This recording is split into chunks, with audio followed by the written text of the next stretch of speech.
Amado pueblo del Señor, paz a cada uno de ustedes. Hermanos, qué dicha tenemos en esta tarde de poder estar en este lugar para entrar en el estudio de la palabra de Dios. Qué hermoso canto que entonábamos de último, ¿no? Viene un día, hermanos, ¿qué dice el canto? Fatal. Nada en nuestra vida ha pasado como va a ser ese día. Vamos a estudiar algo que la palabra de Dios prohíbe en todos aquellos que hemos aceptado a Cristo Jesús. Y quiero que estudiemos en esta tarde hábitos impuros y corrompidos. ¿Qué es eso? Hábitos. ¿Qué hábitos hay todavía en nosotros? Hay hábitos buenos, ¿no? Pero hoy vamos a ver hábitos impuros y corrompidos. Cuando hablamos de la palabra corrompidos, un hábito corrompido es algo, hermanos, que está fuera, ¿verdad? Y dice acerca de lo que dice la palabra de Dios. La palabra de Dios dice y proclama acerca de los hábitos impuros y corrompidos lo siguiente. Son dos puntos quizás que vamos a ver en esta hora. Los hijos de Dios deben abstenerse de todo hábito que sea dañino y contamine el cuerpo. Hay hábitos que van a dañar y contaminar el cuerpo, nuestro cuerpo. Entonces Dios está pidiendo que no lo hagamos, ¿verdad? Que nos alejemos de eso. Ninguna práctica o uso de cosas que altere la honestidad.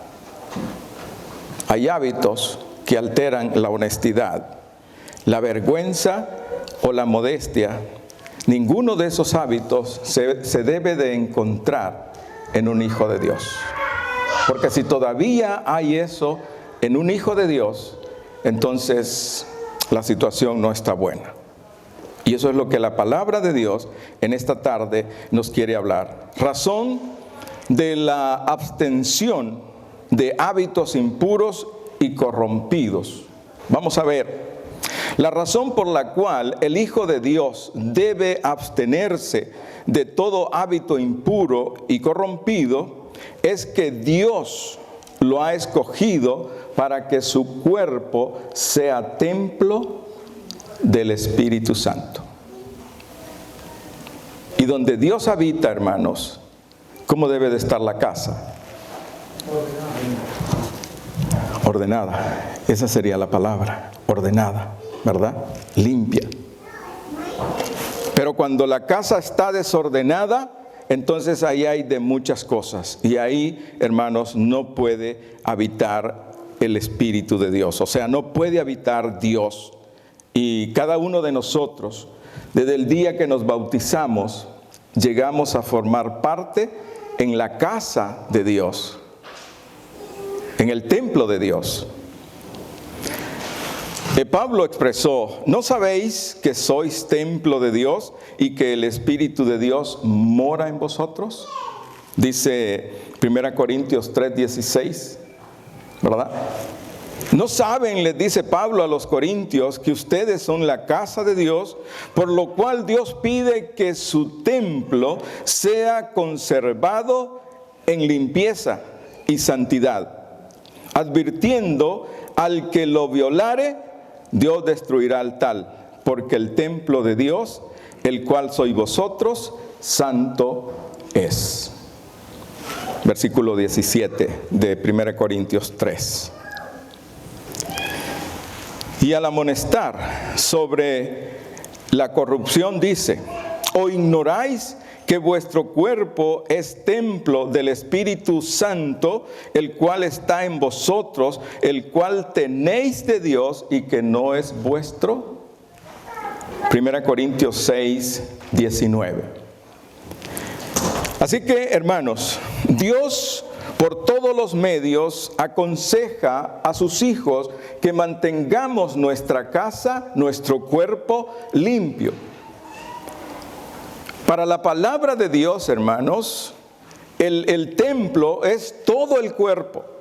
Hay personas, ¿verdad?, que dicen que el cuerpo se va a quemar y hacen del cuerpo lo que quieren, que Dios quiere el espíritu, pero la palabra de Dios dice que es todo nuestro cuerpo el que tiene que estar en santidad. Si no está en santidad una parte de mi cuerpo, piense en una parte de su cuerpo que no está en santidad. La vamos a ver más adelante porque Pablo, ¿verdad?, es claro cuando él explica hábitos impuros y corrompidos. Suena como fuerte la palabra, ¿no? Pero así es. Dice, vámonos a Gálatas, abra su Biblia en el libro de los Gálatas. Vamos a ver un texto, una parte de la Biblia que la leemos, ¿verdad?, y que la mencionamos. Vamos a leer capítulo 5 de Gálatas, 16 en adelante.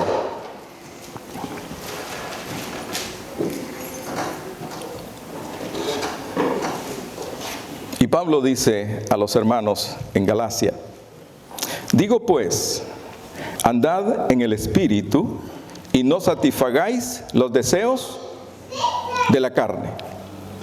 Porque el deseo de la carne es contra el Espíritu, y el del Espíritu es contra la carne. Y estos se oponen entre sí para que no hagáis lo que quisierais. Pero si sois guiados por el Espíritu, no estáis bajo la ley. Hay una lucha, hermanos, en el Hijo de Dios. Hay una lucha. Y esa lucha tiene que ser todos los días. Esa lucha, hermanos, la primera pareja no la pudo soportar. Adán y Eva. Porque el enemigo es tan astuto, hermanos, y trabaja tan sutil, que si nosotros no estamos tomados de la mano de Dios, caemos en las mentiras de Satanás. Y conocemos la historia, ¿verdad?, cómo engañó a la mujer. Le metió la palabra y entre la palabra le metió mentira y cayó, ¿verdad? Entonces, Pablo, hermanos, en esta tarde quiere aconsejarnos y dice: pero si sois guiados, 17, porque el deseo de la carne es contra el Espíritu. ¿Qué es lo que desea la carne? O sea, la humanidad, lo humano que tenemos, con lo que batallamos todos los días. Lo malo, ¿verdad? Lo malo. Y eso es contra ¿qué? Al Espíritu de Dios. Y el Espíritu, dice, es contra la carne. El Espíritu quiere alimentarse. ¿A qué horas de la mañana, por ejemplo? A las 2, 1 o 3 de la mañana, en una oración donde no hay ruido, donde no hay nada. Pero ¿qué dice la carne?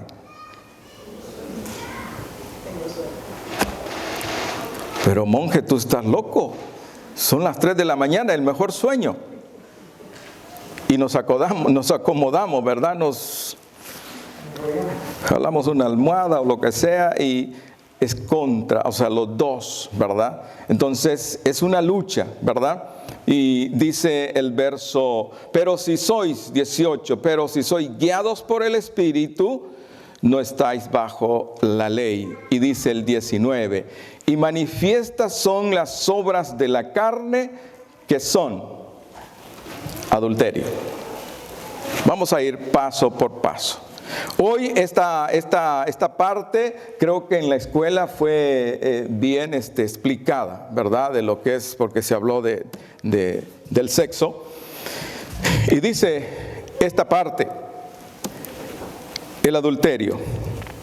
El adulterio sabemos que es la persona siendo casada o casado se mete con otra persona que no sea su esposo o su esposa. Ese es adulterio.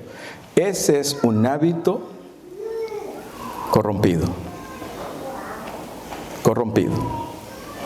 Porque viene a dañar todo el círculo de la vida de la persona. Entonces Dios lo toma, la palabra de Dios lo toma como un hábito, ¿verdad?, corrompido. ¿Y qué pasa allá afuera, hermanos, con este hábito? Es común, ¿verdad? En el mundo es común. Adulterar es común. Y no solamente en la parte sexual, sino adulterar cualquier cosa, ¿verdad? Perder la originalidad de las cosas. Y ese es el adulterio, cuando pierde la originalidad, ¿verdad? Y lo corrompió. Y eso es lo que la palabra de Dios nos dice que no debe de ser. Y allá afuera, hermanos, es común, ¿verdad? Pero tenemos que estar en el Espíritu para no caer ahí. Dice la otra parte. ¿Me lo dicen cuál es el otro? Fornicación. Fornicar es lo mismo con otro nombre. Fornicar es los novios hoy, ¿verdad? Por eso la iglesia prohíbe, ¿verdad? Que yo no sé en su tiempo, pero en mi tiempo, en los novios que estaban en la iglesia les mandaban un chaperón. ¿Sí? Yo fui muchas veces, cuando iba con los jóvenes, me mandaban a mí, ¿verdad? Cuando manejaba un bigote así, por el bigote me tenían...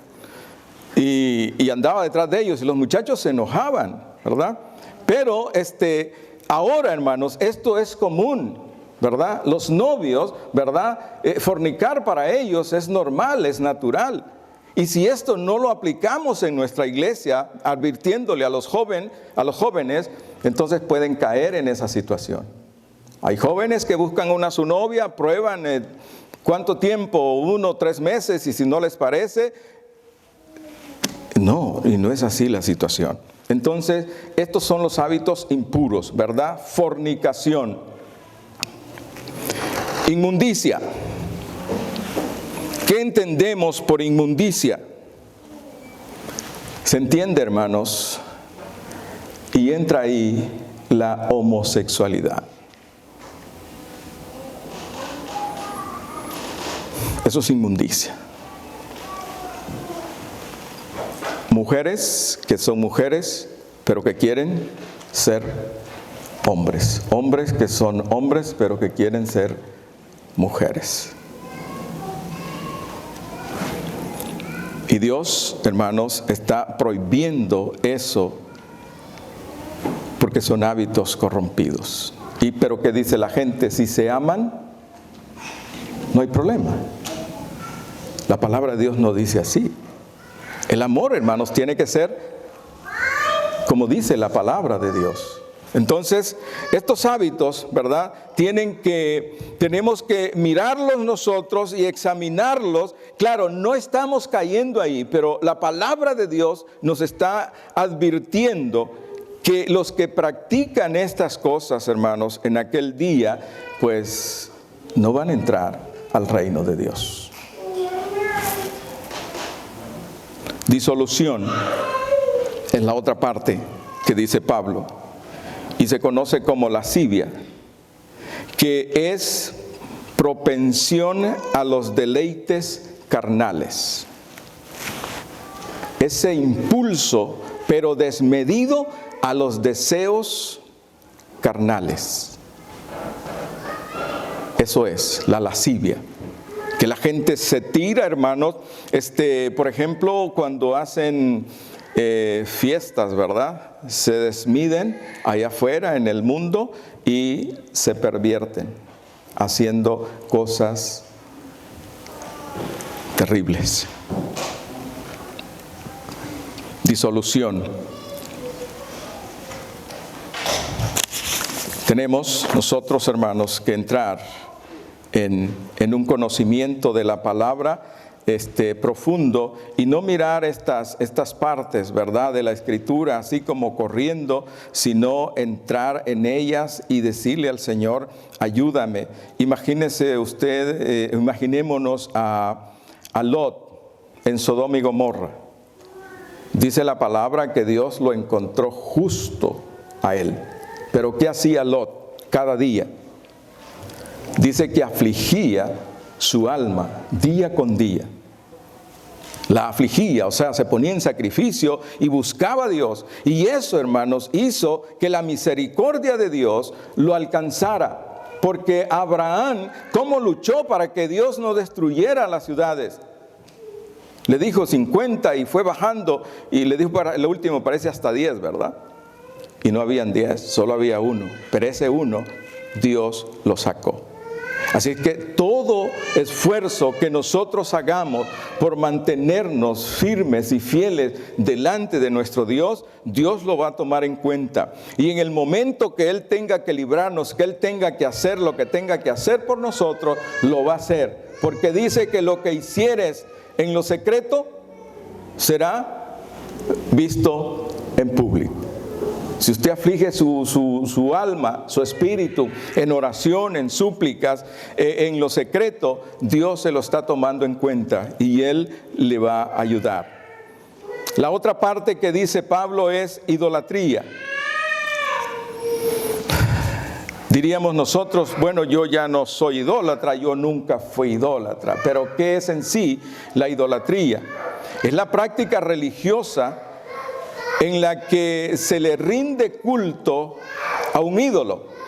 Y ese ídolo no necesariamente, hermanos, tiene que ser una imagen, ¿verdad? Puede ser hay gentes que tienen como ídolo su trabajo.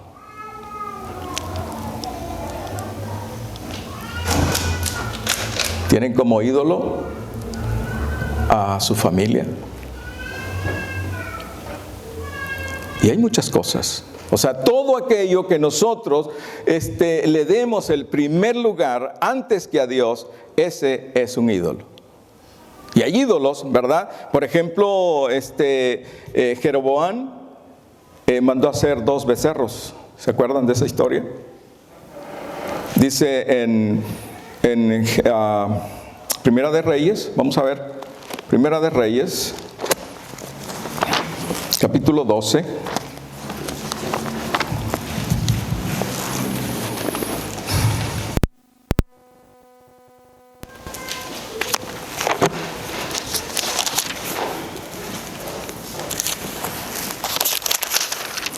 Los versos del 25 en adelante.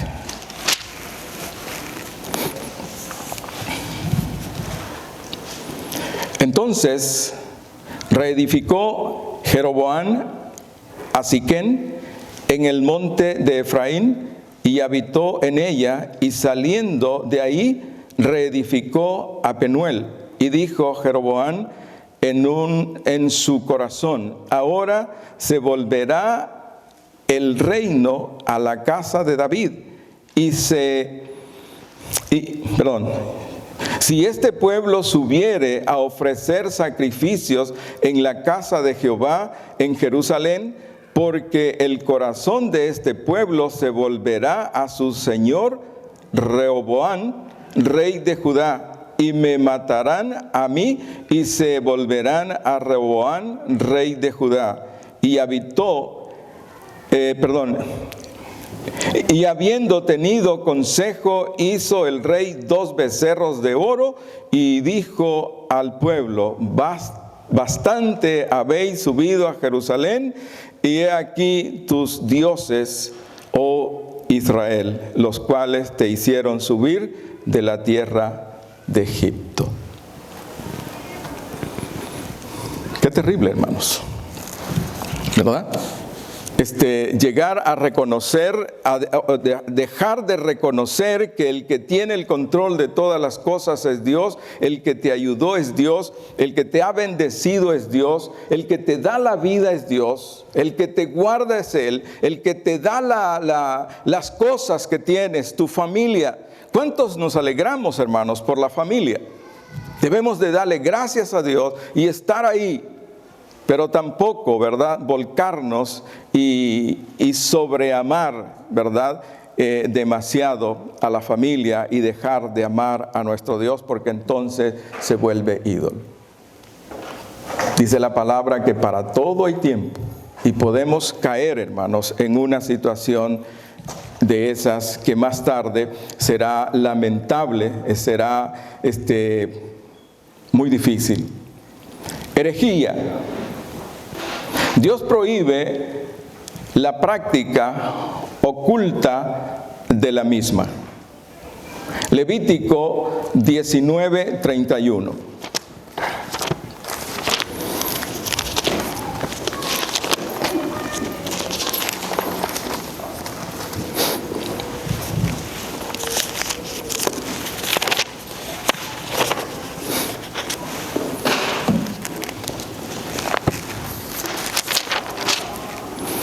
Dice así, Levítico 19:31.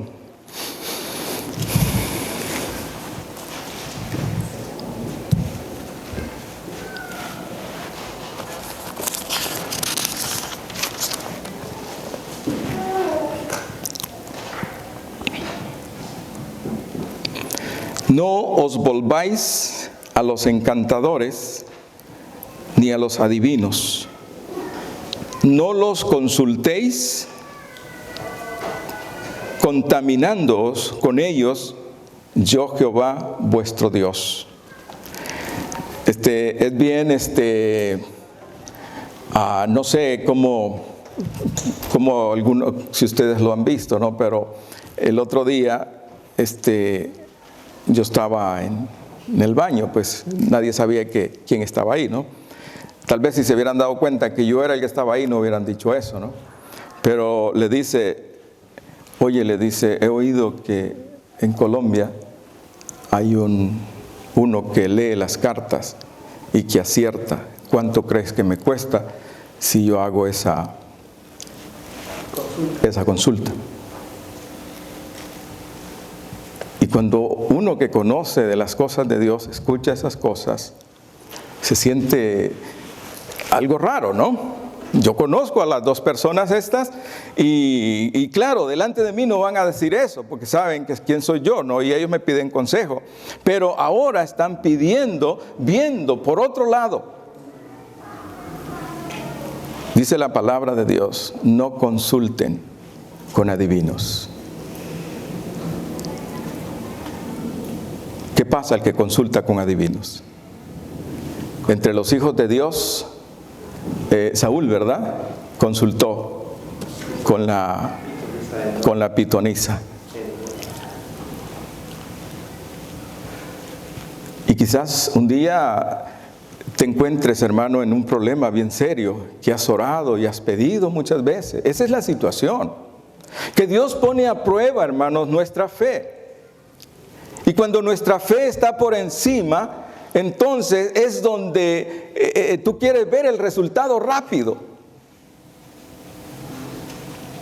Y es ahí donde toman caminos equivocados.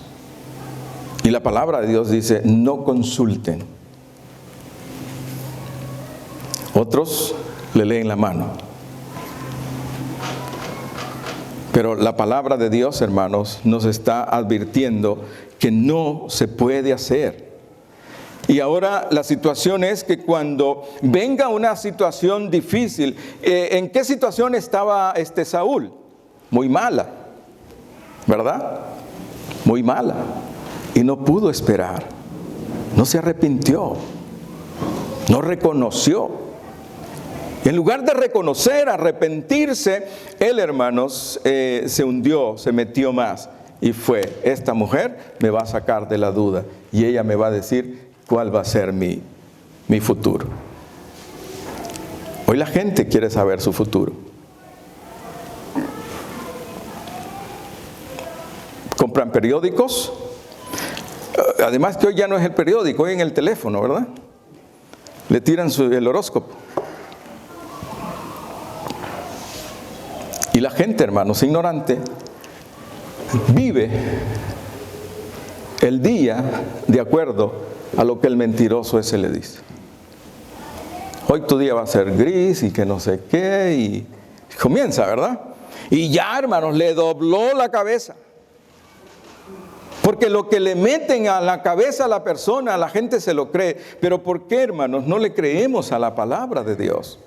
Cuando yo le creo a la palabra de Dios, entonces dice la palabra, diga el débil, fuerte soy.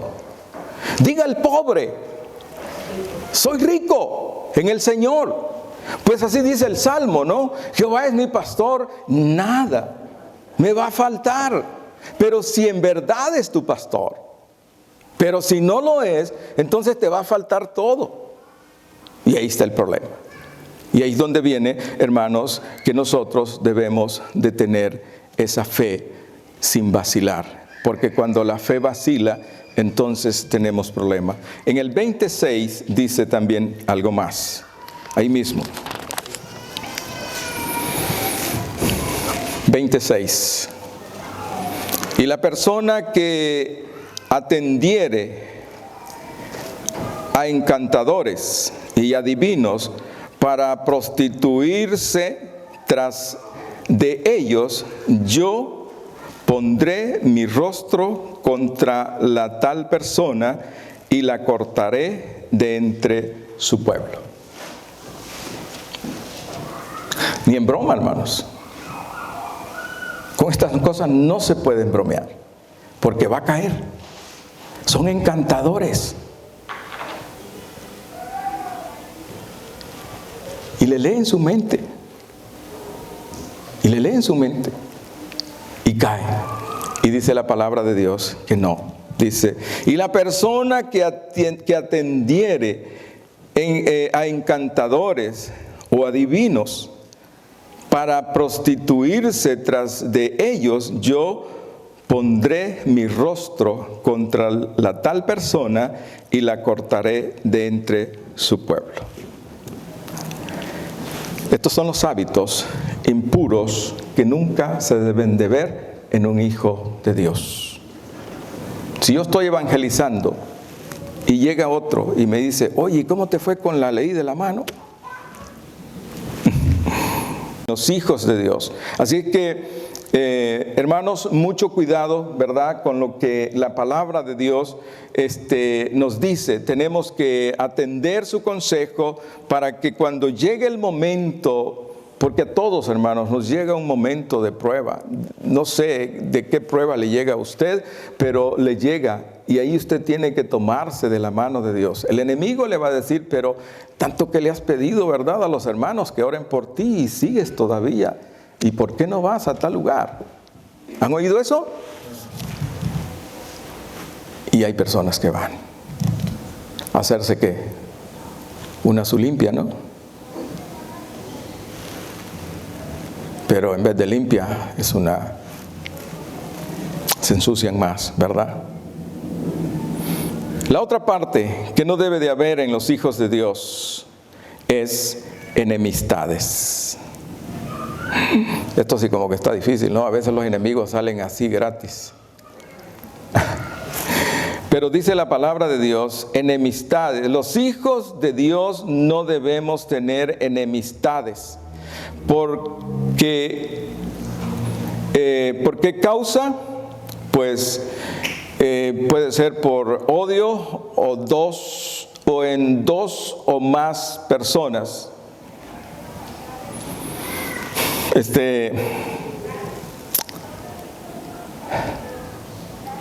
No sé, ¿verdad? Yo me puedo enemistar con alguien, pero no debe de pasar mucho tiempo, porque de repente hay algo que no me gusta, ¿no? Y la mente, la carnalidad, no, no puede ser mi amigo. Va a ser mi enemigo. ¿Y qué pasa cuando es un enemigo? Usted lo mira y los enemigos, ¿a qué son? A muerte. Por eso la palabra de Dios dice que no deben de haber enemistades entre los hijos de Dios. Porque si lo hay, hermanos, y es fácil caer en una enemistad, por algo que nos hicieron, por algo que no nos gustó, yo no perdoné a mi hermana, y empecé a crear en mí ¿el qué? Un odio. Y ese odio es entre dos personas, entre el hermano y la hermana, o viceversa, ¿verdad? Entre hermano y hermano. Entonces debemos de perdonarnos para que no haya ese odio, porque ese odio, ¿qué pasa? Va creciendo. Hay familias, hermanos, que se odian y se odian de muerte. Digo, enemistades salen gratis y usted lo sabe. A veces le cae mal a alguien así por así y ya, no lo puede ver. Pero nosotros no tenemos que ser de esa manera. Entonces, decirle a Dios, Señor, yo estoy luchando con esto, ¿verdad? Con mi hermano, con mi hermana, porque a veces es aquí, hermanos, en la iglesia. Porque es donde más tiempo pasamos. Entonces, no debe de haber enemistades en los hijos de Dios. Pleitos. Enfrentamientos o discusiones entre dos o más personas por diferentes opiniones o por intereses. Pleitos. Alguien se pelea porque le interesa algo y se peleó por la persona, porque estaba buscando por un interés, entonces se peleó, ¿verdad? Por interés. Entonces tampoco, hermanos, dijo el Señor, si éste te pide la capa, ¿o cómo es que dice? Dale también lo otro que llevas, pero no pelees, no te metas en problema. Te pide la capa, pues dale también el saco, pero no pelees. ¿Acaso Dios no es justo para recompensar lo que te quitaren? ¿O no lo ha probado usted en su vida, hermanos, en los años que tiene, que cuando usted pierde algo, Dios se lo da? Tal vez no de esa manera, pero de otra manera, pero Dios se lo restaura. Entonces, cuando mi mente está en eso, yo no voy a buscar pleito. ¿Cuántas veces fue provocado nuestro Señor Jesús? O los apóstoles mismos, los profetas, cuando decían la verdad, los golpeaban. Ahora usted golpea a un pastor, quizá el pastor se le voltea también, ¿no? Dependiendo cómo esté. Pero no hay que entrar, hermanos, en pleitos. Porque imagínese un cristiano en pleitos. ¿Cómo se ve? Y cuando uno está peleando, está peleando. Tira patadas, salen palabras feas y después arrepentirse y ya quedó mal. Son hábitos corrompidos que no deben de haber en nosotros. Y hay personas que incitan a pleito, como el dicho que dice, ¿verdad? Tiran la piedra y esconden la mano. Si hay algo en nosotros de eso todavía, cuidémonos, ¿verdad?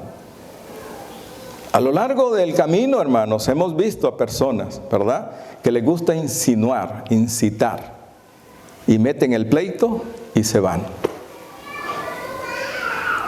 Una vez vi a dos hermanas peleando por los países. No, que mi país es el mejor. No, el mío. Y se disgustaron por eso. Se disgustaron. Porque nadie quiere que su país sea el menos, ¿verdad? Pero ¿en qué cabeza cabe? Y se llamaron a las hermanas y se les hizo ver que eso es un pleito perdido. Pero solamente era una insinuación y incitando, ¿verdad? Provocando. Entonces, hermanos, no debemos de entrar en pleitos. Cuidado. Cuidado. Puede ser en su trabajo, donde sea, no en pleitos. Sigamos, yo voy leyendo, pero no estamos leyendo en la Escritura. ¿Qué otra parte sigue de lo que está diciendo Pablo de los frutos de la carne? Celos. Están conmigo entonces. Muy bien, gracias, hermano. Celos.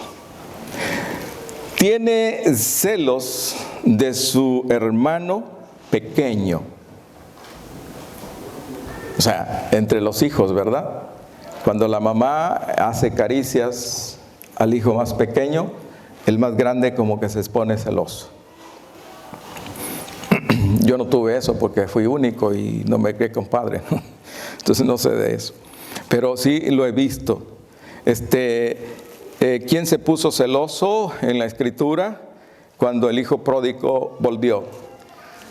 El hermano, ¿verdad? Dice, ¿cómo? ¿Verdad? Mira, este viene de allá. Y entonces se puso mal. Entonces, hermanos, no deben de haber celos en ninguno. Celo es sentimiento que experimenta una persona cuando sospecha que la persona amada siente amor o cariño por otra, o cuando siente que otra persona prefiere a una, como esto, ¿no? Cuando pues siente que quiere más al otro. Pero hermanos, no debemos de sentir eso. También. No, que el pastor como que, ¿verdad?, quiere más al otro que a mí. No, hermanos, no debe de haber celos en nosotros. Somos llamados a trabajar.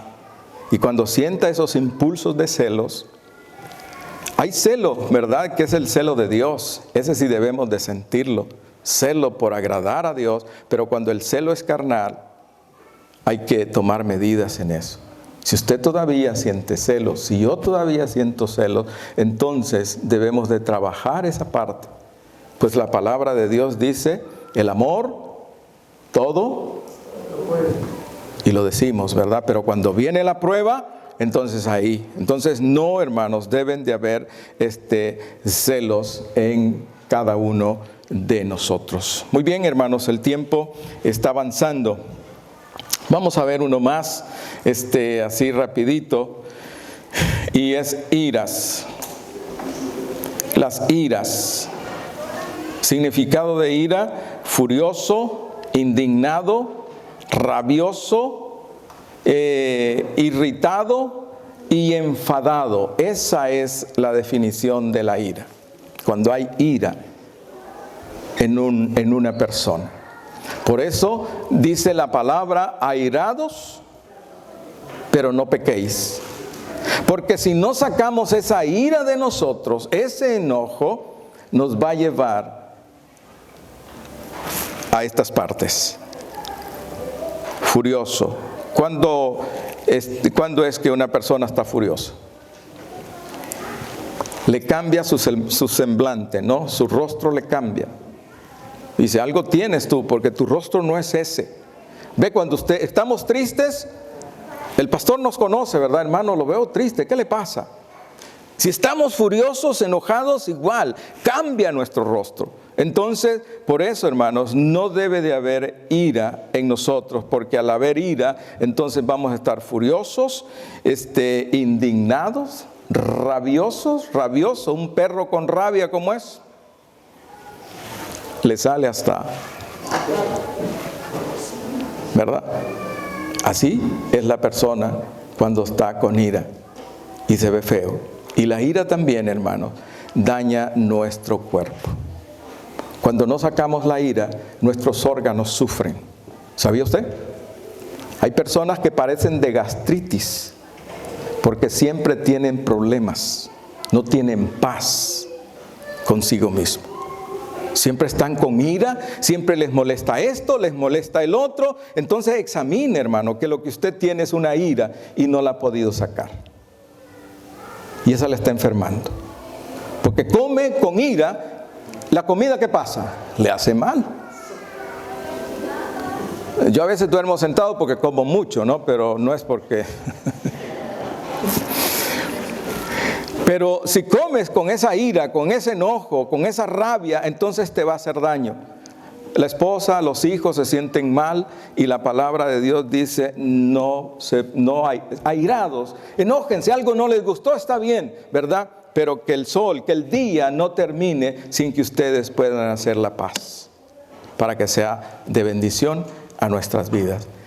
Estas cosas y otras más, hermanos, son los hábitos impuros y corrompidos, ¿verdad?, que no deben de existir en un hijo de Dios. Porque si los hay, entonces hay que trabajarlos para que salgan de nosotros. Para que la palabra de Dios, que dice en Juan 10:10, vamos a terminar este tema, dice Juan 10:10, todos lo sabemos.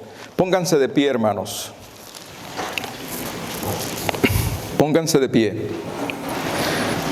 Dice Juan 10:10, el ladrón no viene sino para hurtar y matar y destruir. Yo he venido para que tengan vida y para que la tengan en abundancia. La vida en abundancia comienza cuando yo empiezo a practicar el Evangelio, a dejar todas estas cosas. Entonces mi vida empieza a ser una vida en abundancia. Y eso es por medio, hermanos, de la palabra del Señor. Que el Señor añada bendiciones a su palabra y Él nos ayude, hermanos, a poder hacer las cosas que Él quiere que nosotros hagamos. Recibimos a nuestro hermano Juan. Paz, hermanos.